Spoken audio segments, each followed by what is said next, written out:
लड़का का नाम धरे के पंडित जी के जाए पड़े।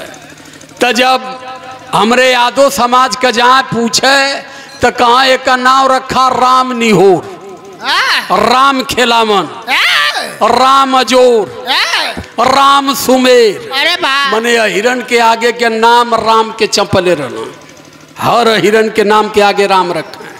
दलित समाज के जाए कहाँ की बाबा तनी नमवा धर देता तो कहाँ की बुद्ध के पैदा, हाँ तो बुद्धू राम रख दे, बुद्धू राम, सिद्धू राम, पतई राम। और बेटियों का नाम शनिचरी देवी, सुराती देवी, मुराती देवी, सेवाती देवी। अपने लड़किन का नाम रखे पाप सावित्री कि जानत हम कि हम लोगों को गलत दिशा में रखा गया है। हमें हमारे लोगों से जातियों के नाम पर बांट दिया गया। हम माँ की पेट से अहीर, दलित, मुसलमान, चौहान बनकर पैदा नहीं होते हैं, हम मानव बनकर के पैदा होते हैं। लेकिन मानव समाज को पूर्ण रूप से बांटने वाले 3% हमें बांट करके आज तक हमारे पर अधिपति बनाए हुए हैं। हमें डर किससे है भारत में? देवी देवताओं से। देवी देवताओं को, देवी देवताओं ने हमें पैदा किया कि हम देवी देवताओं को पैदा किए। अभी बड़ा कंफ्यूजिंग मामला हो, लेकिन जो हमने अध्ययन किया बुद्ध की सानिध्य में, तो देवी देवता आदमी को पैदा नहीं किए, आदमियों ने देवी देवता को पैदा किया। यही बदे हमान के बाबू माई का फोटो रखा ले आ दुर्गा माई का माटी का मूर्ति बनावल जाए। हर साल बना बना दिखाओ ना कि यही तरह। अब जायद आप ना ढेर कहो, 8 हाथ का लड़की कौने माई के गर्भ से पैदा हो पाई? 2 हाथ का लड़की बेचारी पैदा होती तो ऑपरेशन करावे पड़ता। वो करे 8 गो हाथ रहो। अब जो गीत हम गाने जा रहे हैं, ये गीत को आप सारे लोग जानते हैं, लेकिन मानते कितने लोग हैं? मैं पूरा पर्दाफाश कर रहा हूं। इस भारत के मूल निवासी समाज को गुलाम बनाने के लिए पहले इन लोगों ने 4 युग बनाया। 4 युग के बाद फिर 4 धाम बनाया, 4 धाम के बाद 4 वेद बनाया, और लास्ट में इन लोगों ने 4 वर्ण बना दिया। और चारों वर्ण में बता दिया कि ब्राह्मण सबके कपारे पर, यही चमार कहार कोहार माझी मल्ला सबके तरुआ पर। कुछ विद्वान कलम भैया ऐसा कहे तो कहला हमान के बर्मा मुहे से पैदा कैले, आई 2 ठे बीच वाले छत्री या बैस के, एक ठे काखी से बतावल पंडित जी लोग कहला, एक काखी से ब्रह्मा ठकुरन के पैदा कैले, आप बनियन के ढूंढिया से पैदा कैले। ये देश में जो 85 मूल निवासी हो ओके तरुआ से पैदा कैले। ये करे वजह से पंडित श्रेष्ठ में। अब सुना हम बतावत है, ये लोग ग्रंथ लिखल हैं। अब लाइन जो हमार चलत है, सवाल है मेरा, वेद पढ़ने वाले, वेद लिखने वाले, वेद समझाने वाले और वेद सुनने वाले सारे लोगों से सवाल है।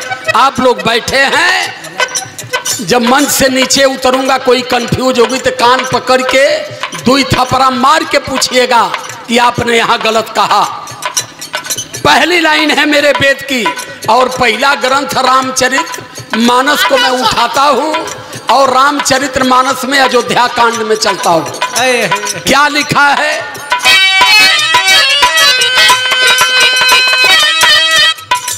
तुहार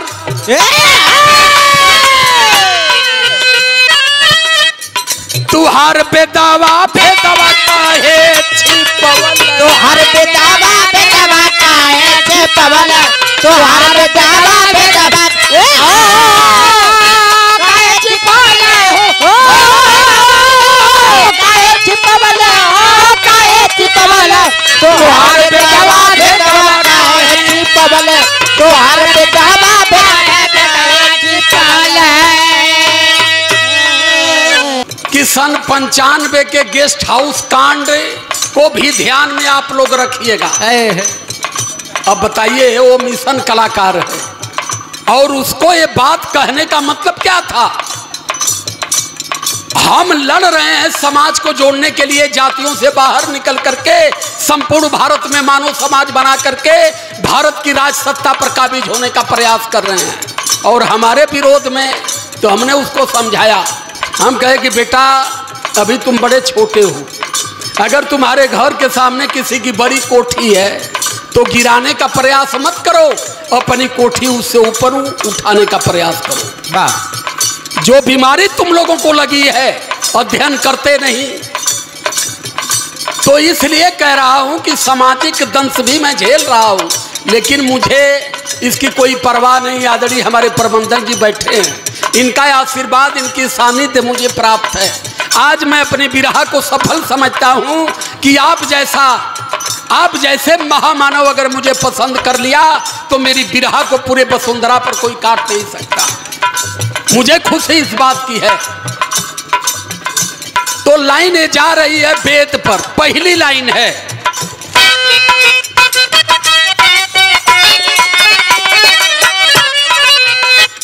रावणी विद्वानी।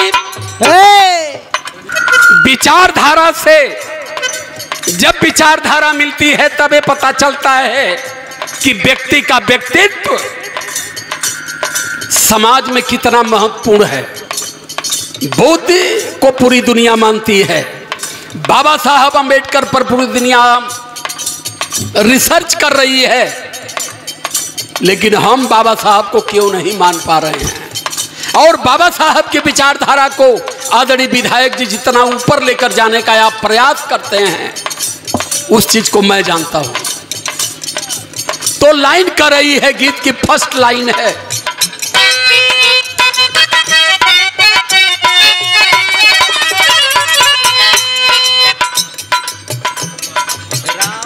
रावण विद्वानी रहा बलशाली। रावण विद्वान रहा बलशाली, रावण विद्वान रहा बलशाली। धनुषा टूटल ना गया हाथी, धनुषा टूटल ना गया हाथ खाली, धनुषा टूटल ना गया हाथ खाली। ये देखा ग्रंथि है, ग्रंथि है, लेकिन हमारे हिसाब से प्राइवेट लिमिटेड है। रामचरितमानस में लिखा गया, महाराजा जनक की एक बेटी पैदा हुई। कहां से पैदा भइल? खेत जोता तला वही खेतवा में से निकल गई। नंबर 1 पॉइंट को ध्यान दीजिएगा। खेत जोतले से रामचरितमानस में बिटिया एक पैदा हुई पूरे भूभाग में, जिसका नाम था सीता। बड़ी तगड़ी रहा। सीता पैदा भइली। सीता इतनी बहादुर रहली। सीता 7 साल की हुई तो राजा जनक के दरबार में एक धनुष थी। विषय ये इसलिए आपको मैं बता रहा हूं कि आप बुद्ध की परिभाषा और बोधिसत्व बाबा साहब को समझ क्यों नहीं पाते हैं। इसमें बीमारी की जड़ कहां है, यही चीज आपको मैं बताने का प्रयास कर रहा हूं। जनक के दरबार में एक धनुष रहल। जनक का आजा बहुत बड़ा पहलवान रहलन। तमाम मुगदर भाजे, गदा भाजे, 15 जाने के लड़ावे, लेकिन धनुषिया के हिलाए भी ना पावे। उस समय अब आपको ये बता दे कि ये धनुष आजा पर पाजा ना उठा पौला, लेकिन 7 साल की लड़की सीता एक हाथ से उठावे और दूसरे हाथ से झाड़ू लगावे। राजा जनक टहरत गई ना, कहला कि बड़ी बहादुर लड़की हो। हमार बाबू हमारा आजा इतनी बड़ा पहलवान रहला, इतना मुगदर भाजे, 15 जाने के जोर करावे, ऊ धनुष के हिलाए ना पौले, आ हमार बाप भी ना हिला पौले। आई 7 साल का लड़की एक का हाथे से टान लेती हो। तो राजा हम कहली कि नहीं, वो सही लिखल है, ये बदे कि वो खेते में से पैदा भइल, बेटे में से अगर पैदा भइल हो तभी पता चलल कि सीता इतनी बहादुर क्यों थी। देखिए कि आपके दिमाग को ये कैसे हाईजैक करते हैं, यही बता रहा हूँ आपको मैं। कहना राजा जनक की जब बिटिया बड़ी हो जाई तब बिटिया के स्वयंवर रखब, जवन दुल्हा धनुष उठाई बिटिया वही के गले में बरमाला डाली। सीता 16 साल को हो गई।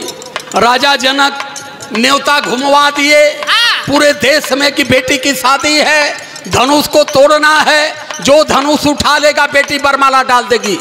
एक 60 काट में लेके चलत है। ये बदल कि हम ज्यादा समय चाहत ना है। चारों दिशा में उन्होंने पत्रिका भेजवा दिया, तमाम राजा आए, लेकिन पत्रिका इन्होंने भेजवा दिया लंका में। लंका में। और जब लंका में पत्रिका भेजवा दिए तो यही एक सवाल मेरे दिमाग से खड़ा हो गया कि मैं ये जानना चाहता हूँ कि प्रभु श्री राम भगवान थे, जब उन्हें लंका जाना था तो पुल बनवा रहे थे, वो नौवा सारा कैसे लेके गए पत्रिका? साला पवरत गए हो जमीनिया में है। पहला झूठे ही पकड़ गए कि जब भगवान लंका पार ना कपौले तो नौवा कैसे पार करके न्योता लेके गए। खैर जाएगा, माला चली गए वही नाव नटका। यहाँ तक भी हम मान सकते हैं, लेकिन वही रामायण में लिखल है कि रावण के 10 मूड़ी रहल। रावण के 10 गो मूड़ी रहे, यही तरह चला। एक तरफ ये कहते हैं कि रावण राक्षस था, इतनी मूड़ी हो, इतनी दिव्य कन्या की 10 मूड़ी वाले। अच्छा ही बतवा, कोनो लड़का के 2 मूड़ी रही तो बियाह हुई? ओके सब कही अरे राक्षस मर्दवा, ओके जियते मुआए दे सब बचपनवे में। वो समय ये समझ में हमारे नहीं आ पाया कि रावण के इतना मूड़ी रहो।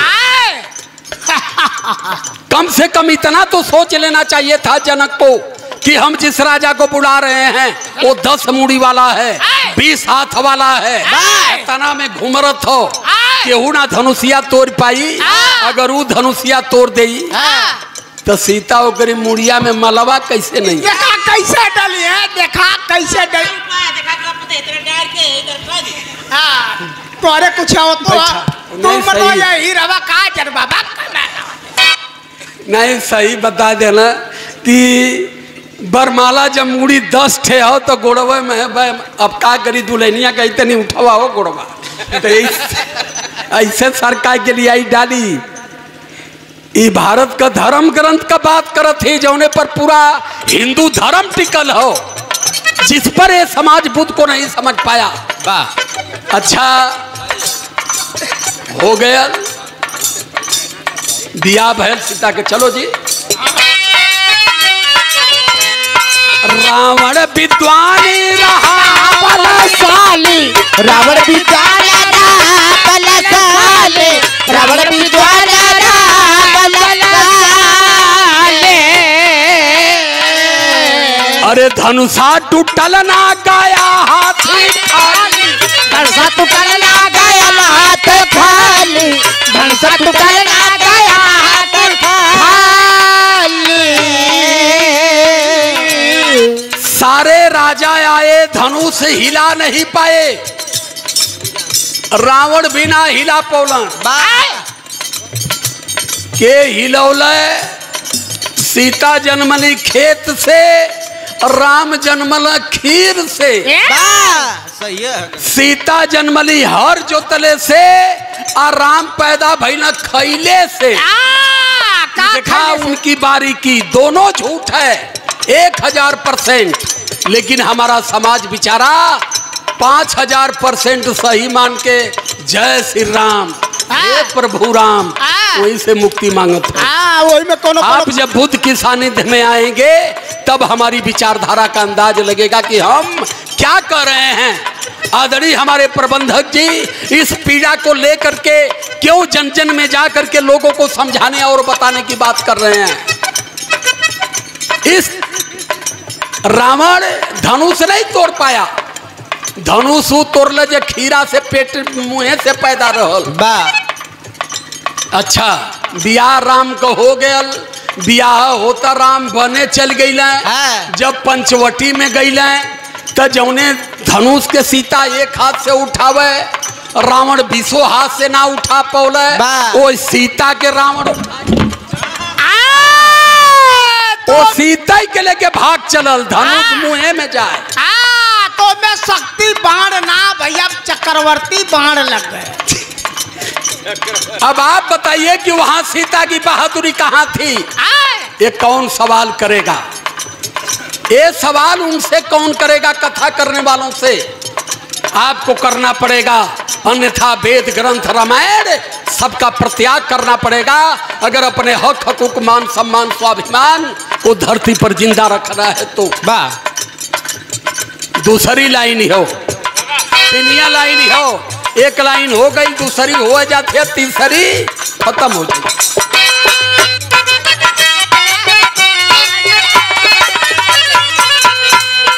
हथियार अगिया का गोला,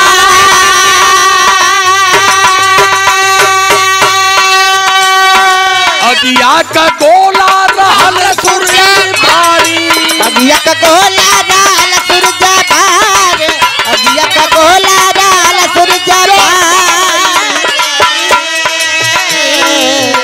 अब अयोध्या कांड से किष्किंधा कांड और सुंदर कांड के बीच में चलत है।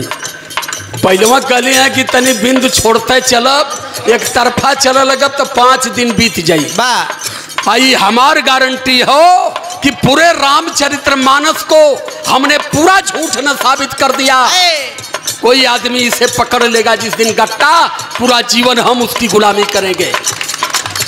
आदरणीय स्वामी प्रसाद मौर्य जी ने एक चौपाई पर कमेंट कर दिया, सूत्र गंवार ढोल पर सुनारी ये सब सकल ताड़ना के अधिकारी, उन्होंने कह दिया इस चौपाई को रामचरितमानस से हटा देना चाहिए। मीडिया वाले हमारे यहाँ गए कि स्वामी प्रसाद मौर्य जी इस चौपाई को हटाने के लिए कह रहे हैं, सर आपको भी बहुत लोग सुनते हैं, आप क्या कहना चाहते हैं? हम कहे कि पूरे रामचरितमानस को ही हटा देना चाहिए। वो एक चौपाई की बात करते हैं, हम पूरे रामचरितमानस की बात करते हैं। आज भी हमारे साथी गाजीपुर से, तमाम जगत से ये सोशल मीडिया वाले आए हैं। कल तक ये बात हमारी लाखों लोगों के बीच में घूमेगी।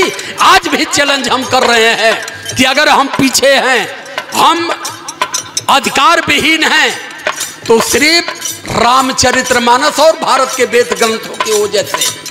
किसी रामचरितमानस के अंदर इस देश में SC ST OBC के न सम्मान की बात दी गई, न अधिकार की बात दी गई, न हमें कोई धर्म सिखाया गया।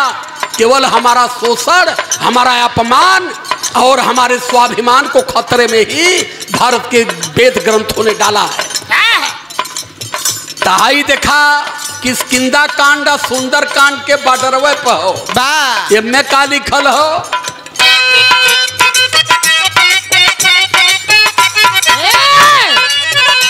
अरे अगिया का गोला रहल सूरज भारे, अगिया का गोला रहल सूरज भारे, अगिया का गोला रहल सूरज भारे।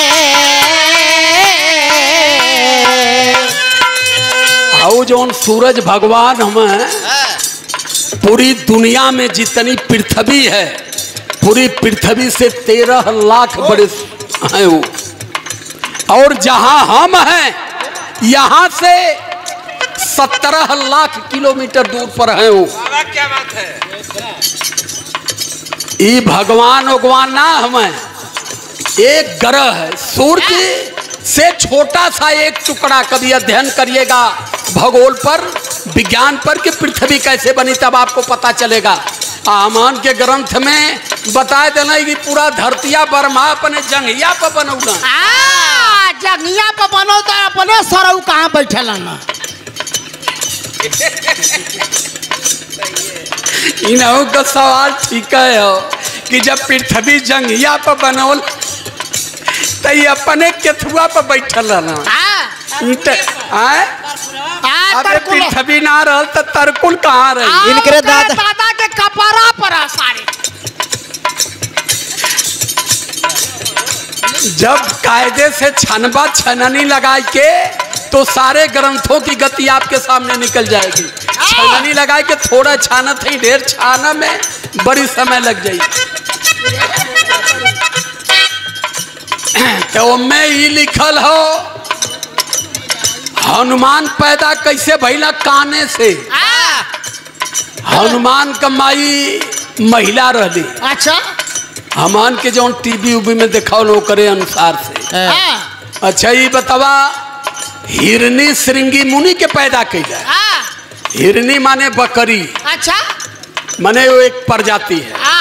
हिरनी से श्रृंगी मुनि पैदा हुए और कान से हनुमान पैदा हुए माँ के ओत्र से बंदर के रूप में। यार मेहरारू बानर पैदा कैले और बकरी लइका पैदा कैले। यह इनके ग्रंथ का सच्चाई हो। हनुमान कान से पैदा भइले 2 बजे रात में। 2 बजे ना हो 4 बजे भोरे में। अच्छा का जानी हम ही भूला गए। 4 बजे भोरे में। मान ला 4 बजे भोर में हनुमान का जन्म हुआ। बहन खेरी नहीं गिरल हो और तौले सूर्य भगवान 2 घंटा में उगत हो। हनुमान कलम माई कुछ लाल खलौकत हो। माई कल जो खाए ले 13 लाख गुने बड़े सूर्य को वो हनुमान घोटे और घोट के 6 महीना बैठल। कहाँ बैठल ना हो? कहाँ बैठल ना? तोरे बाप के कपड़ा पर। अरे मोरे बाप तो ऐसा। अब बताओ। अब आप बताइए कि जो धरती से 13 लाख गुना बड़ा सूर्य है, एक बंदर क्या उसे घोट सकता है? लेकिन दुख हमें इसलिए है, पीड़ा हमें इसलिए है, हम बुद्ध मंच पर खड़े हैं। बुद्ध कहते हैं कि पहले जानो फिर मानो। लेकिन जब ये लिख गया ला हनुमान चालीसा बना देला। इस देश में डॉक्टर इंजीनियर पढ़े लिखे पिछड़े समाज के अगड़े समाज वाले नहीं करते हैं। वो कुल जाना ना कि टोटल झूठ हो। बता देना कि शनिचर चढ़ल हुए तो का करी बाबा हनुमान चालीसा पढ़ा, पीपरे में पानी दा, ओके काला डोरा से ओके पूरा घोरियावा। ये बदे बतावल ना कि पीपर पर देव रहल, पीपर पर नटवा रहाला। देश का जितना चुरैन ही पीपरे पर रहे लिखा है। ये बात क्यों कहते हैं? क्योंकि हमारे सम्यक संबोध को ज्ञान उसी पीपल वृक्ष के नीचे हुआ। ये जानते हैं कि पीपल के नीचे जो ऑक्सीजन पीपल से निकलता है वो व्यक्ति का दिल, दिमाग, जीवन और पूरी बॉडी एकदम स्वस्थ होती है। तो यही वजह हो के पूरा धागा से बांध देना घुमराज के ये तना बनना कि पीपर का पेड़ भगाए न पावा कि एक बांध दिया जाई तो मारे डरन पिपरा के निचवा केहू ना जाई। नहीं तो यही चमार कहार कुहार माझी मल्ला ये जान जाई है कि पीपल वृक्ष के नीचे अध्ययन करने से आदमी विद्वान होता है। अब भगवान बुद्ध पीपल वृक्ष के नीचे इनका जन्म हुआ बुद्ध पूर्णिमा को, और पीपल वृक्ष के नीचे इनको ज्ञान प्राप्त हुआ बुद्ध पूर्णिमा को। और पीपल वृक्ष के नीचे ही जब लेटे इनको जहर दिया गया है। बुद्ध साधारण व्यक्ति नहीं थे, ये अपनी मौत से नहीं मरे। बुद्ध को 47 साल की उम्र में बुद्ध को ब्राह्मणों ने जहर देकर के मार डाला इसी कुशीनगर में। जब इतिहास आप पढ़ोगे तब आपके समझ में आएगा। बुद्ध की हत्या हुई, संत रैदास की चित्तौड़ में हत्या हुई, संत कबीर को बनारस से उठा करके मगहर में हत्या किया गया, और बाबा साहब अंबेडकर को इंसुलिन की बड़े डोज के इंजेक्शन से हत्या की गई। एलानिया बोल रहा हूं मैं, लाखों लाख लोग डेली सुन रहे हैं। अब तनिए पर कलम धरे सब ता अब जायदा हम तो भुला गए। हनुमान की रनी सूरज घोट गईला, सूरज घोटल आ सूरज घोट के बैठ गए ना 6 महीना बैठल तो 6 महीना बैठल तो ये समझ में ना आयल कि सूरज में 2500 सेल्सियस गर्मी है। 100 सेल्सियस गर्मी पे ये लोहा पिघल कर पानी हो जाता है। सूरज के अंदर 2500 सेल्सियस गर्मी थी। हनुमान बानर रहना वही पेट धोई के कैसे पचौले रहना उनके। यहाँ एक ठे कटहर के बिया कायदे के अटक जाई तो जिंदगी खराब हो जाए। हाँ तो उन्हों के मरोड़ पैदा पड़ा। उतनी बड़े सूरज को हनुमान कैसे बेचारे झेल रहे थे। अगिया का गोला राल सूरज भाई अगिया का गोला राल सूरज भाई अगिया का गोला राल सूरज भाई फलवा समाज कपी घोटे बलकारी फलवा समाज कपी घोटे बलकारी फलवा समाज कपी घोटे बलकारी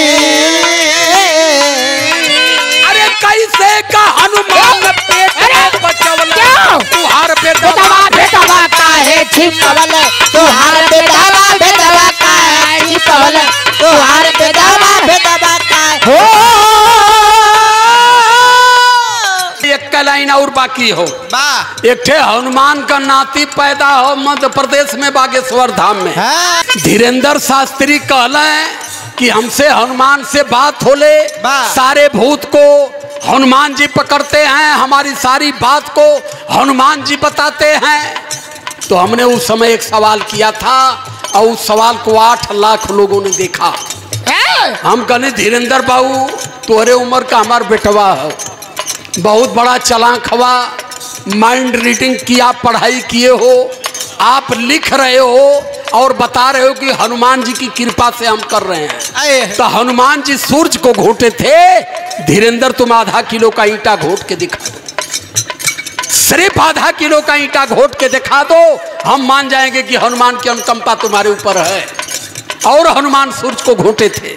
अगर इसे आप नहीं दिखा पाओगे तो निश्चित रूप से हम इसे न मानेंगे न अपने लोगों को मानने देंगे, क्योंकि यहाँ हमारे संत गुरु महापुरुषों ने जिस बात को हमें समझाया था हम उस बात पर स्मरण करके लोगों को आगे लेके चल रहे हैं।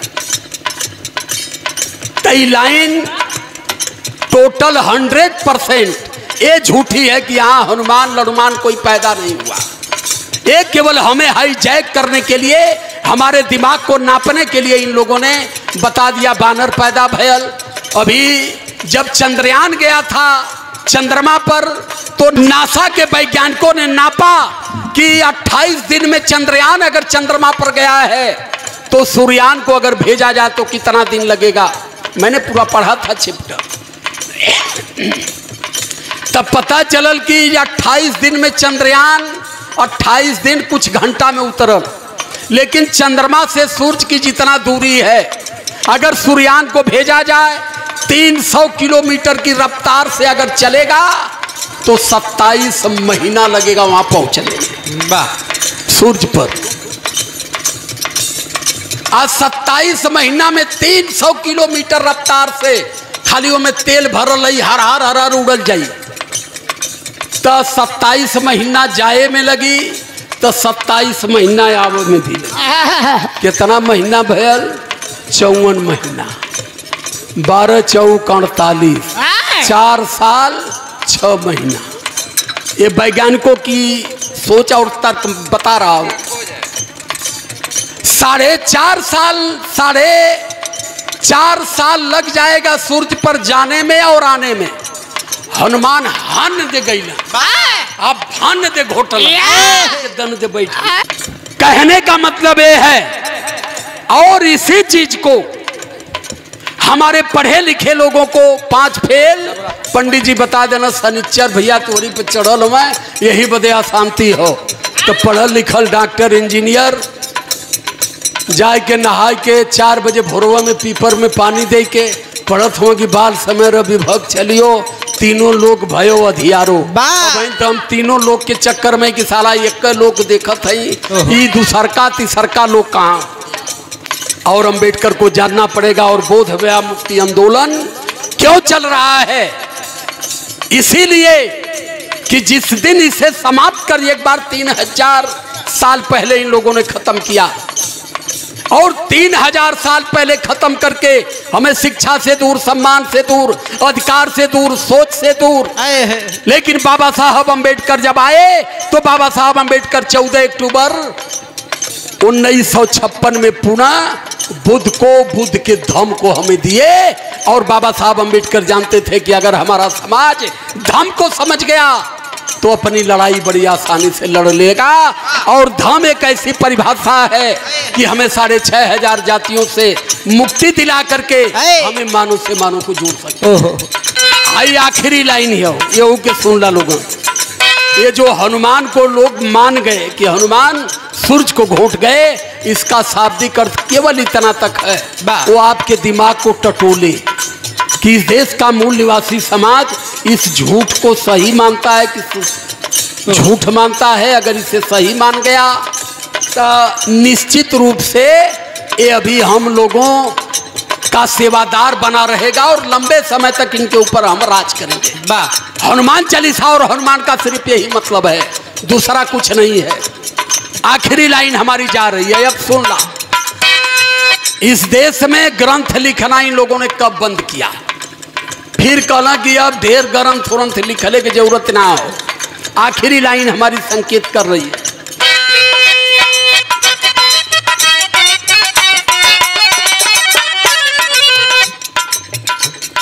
सबसे बड़ा झूठ पिछड़ों को बताए, सबसे बड़ा झूठ पिछड़ों को बताए, सबसे बड़ा झूठ पिछड़ों को बताए, सबसे बड़ा झूठ पिछड़ों को बताए, सबसे बड़ा झूठ पिछड़ों को बताए, सबसे बड़ा झूठ पिछड़ों को बताए,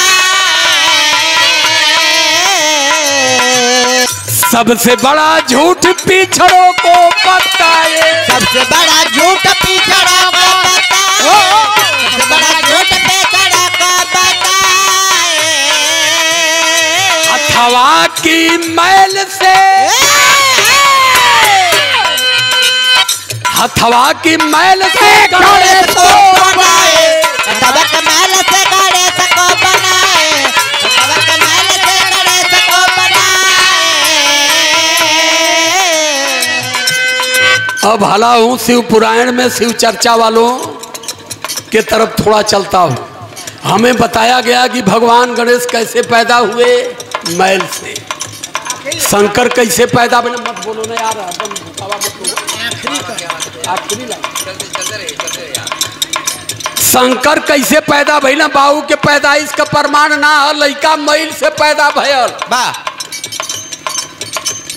हम आने के पढ़ावल जाला, हमारे लोग बैठ के सुनल, पैसा भी देला, लाख 2 लाख दे के उनके सुनल।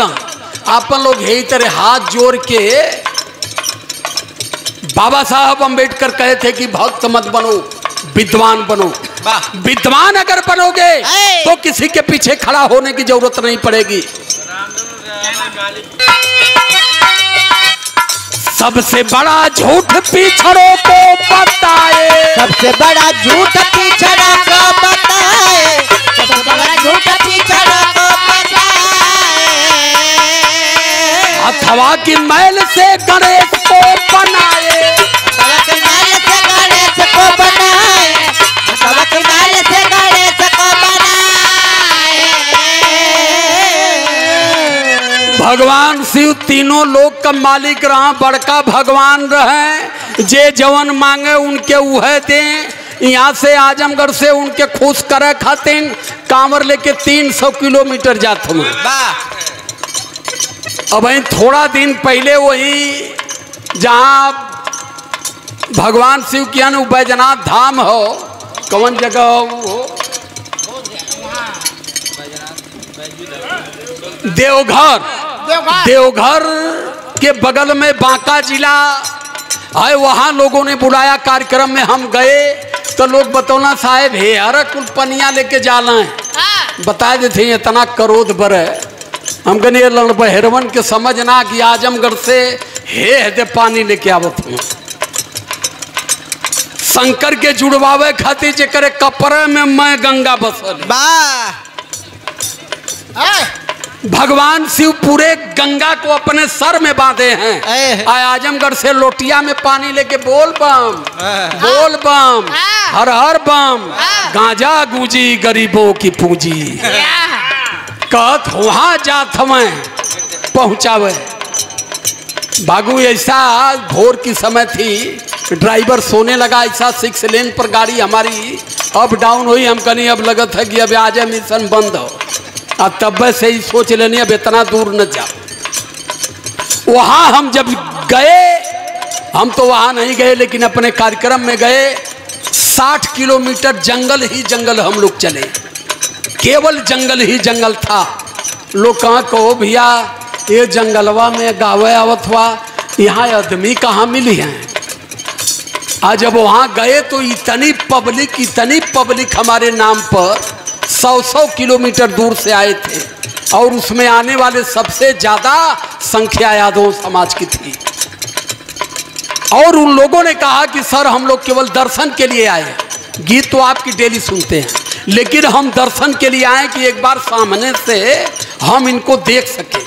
और जब पूरी रात कार्यक्रम हुआ तो सुबह वहाँ के लोग कहने लगे कि आज हम लोग जान पाए हैं कि आज कुछ हमारे क्षेत्र में हुआ है। और हमार लोग यहाँ से वहाँ जात में कांवर लेके उनके खुश कर रहे। क्यों जा रहे हैं? क्योंकि दिमाग से विकलांग हो गए हैं, सोचने की क्षमता खत्म हो गई है, दिल से अरहण हो गया है इनका, सोचने की क्षमता टोटल इनकी खत्म है। यही आखिरी लाइन में पूरा स्पष्ट करूंगा। ये सारे लोग जानते हैं कि हमें सुनने वाला 22 चैनलों पर डेली 8 लाख 10 लाख 11 लाख डेली प्रतिदिन, क्योंकि जितना व्यूज चलता है कंप्यूटर बताता है कि कौन सी गीत कितनी व्यूज पर चली है, तो सांझ का हिसाब होला। तो लड़का हमारे ठे इरफान अहमद स्टूडियो में रहाला, कहला गुरुजी आज 9.5 लाख देखल, आज गुरुजी 8.5 लाख देखल में एक ठे कोनो करंट मैटर छोड़ा, तो गणेश पूजा चलत है, गणेश पूजा छोड़ देने। गणेश का हम कनी लिया छै नहीं कि पहले बढ़िया से इतिहास भजन सुनाए दी, उतौले 50,000 चल गई एक दिन में बिरहा 1.5 घंटा का। कल अब गुरुजी मेंटेन बनल है, सही चलत हो।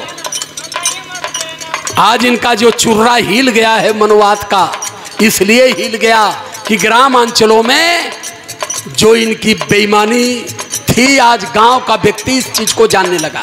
गांव के आदमी भैया गीत संगीत से जान पाई, भाषण उसर से जान पाई ना। तो मैं बहुत बहुत साधुवाद करता हूँ आदरणीय आप श्री। आज